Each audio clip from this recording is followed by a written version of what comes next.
Koo Won saves Do Hee from the acid attack, then he heals himself in front of her.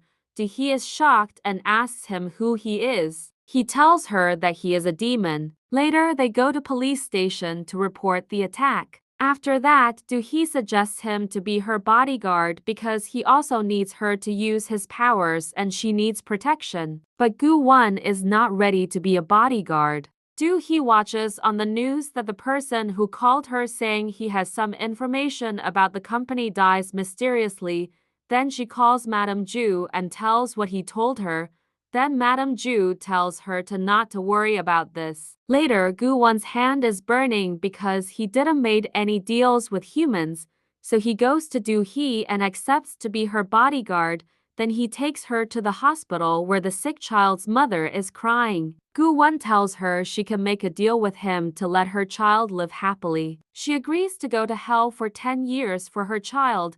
Do Hee is angry after seeing all this. She tells him he is living with other people's misfortune and she doesn't want him to be her bodyguard. Later, they both realize about others' perspective and Do Hee lets him to be her bodyguard. Here, Madame Ju is telling someone that he killed a person and he have to pay for what he did. After the work, Do Hee receives a text from Madame Ju saying, "This is it for me. Do Hee, I love you."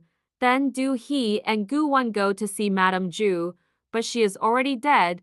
Do Hee begs Koo Won to save her, but Koo Won tells her that he can't bring back the dead. Later at funeral, the detectives tell Madame Ju's family that she didn't die because of heart attack. Someone gave her the medicine she was allergic to. Do Hee is in shock after finding out someone in the family killed Madame Ju. Madame Ju's son wants to keep it a secret, but Do Hee tells everyone that Madame Ju was murdered. After that, they find out that Madame Ju left the company to Do Hee and she's the chairwoman of the company now. Others are very angry on her. Do Hee is scared because the person who killed Madame Ju can kill her too, but she gets the courage after seeing the demon tattoo. She tells them that she's going to accept this and be the owner. Then she proposes Koo Won on the spot, asks him to marry her, and the episode 3 ends here.